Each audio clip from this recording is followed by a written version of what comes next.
All rise. This is the case of State versus Kathleen Calicdan, charged with physical assault and defamation of character against Melanie. Let the proceeding begin. Miss Melanie Villanueva, maaari mo bang isalaysay sa hukumang ito ang nangyari noong December 12, 2024 sa loob ng manager's office? Sa araw na po yun, habang naglilinis po ako sa kanyang office, hindi ko po sinasadyang matabig yung baso at natapon po sa mga gamit niya. At nabasa po yung mga ginagawa niya. Doon niya na po ako pinagmumura, pinagsalitaan ng masasamang salita. Humingi din po ako ng tawad, ngunit patuloy pa din po siya sa kanyang ginagawa. Miss Fiona, you are a guest at the hotel at that time. Did you witness any comments about Miss Kathleen Calicdan and Miss Melanie Villanueva? Napadaan lang po kami nun. Tapos, may narinig po kami sumisigaw at galit na galit. Kaya, sinirit po kami sa bintana. Tapos, nakita po namin yung babae na sinampal. Miss Erica, you were employed at that time.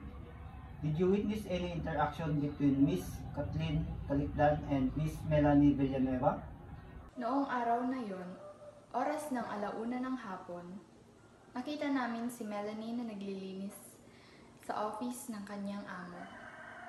Ngunit sa hindi inaasahang pangyayari, nasagi nito ang table ng kanyang amo na naging dahilan para magalit ito sa kanya.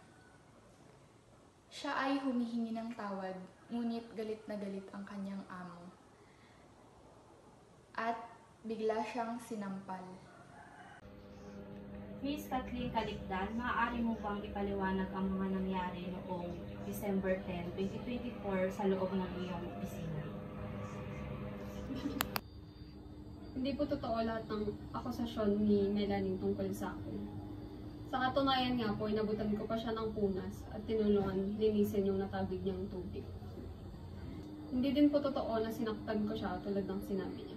Sa katunayan po, napakabait ko sa mga empleyado.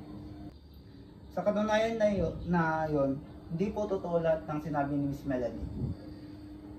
Sa katunayan ay nabutan pa nga ni Miss Kathleen Calicdan ng punas at tinulungan pa itong linisin lahat ng natapong tubig sa kanyang lamesa. Hindi din niya sinaktan si Miss Melanie tulad ng sinasabi niya. Ayon sa salaysay ni Miss Melanie, hindi nito sinadya na tapunan ng tubig ang gamit ni Miss Calicdan. Ngunit sinaktan pa rin niya ito at minura. Narito ang medical legal at kopya ng CCTV na nagpapatunay na nagtamo siya ng physical abuse.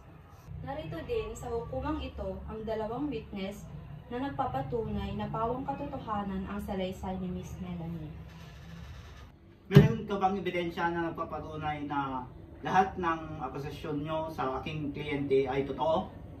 Oo, ito ang medical legal ni Miss Melanie at kopya ng CCTV ng lahat ng mga pangyayari.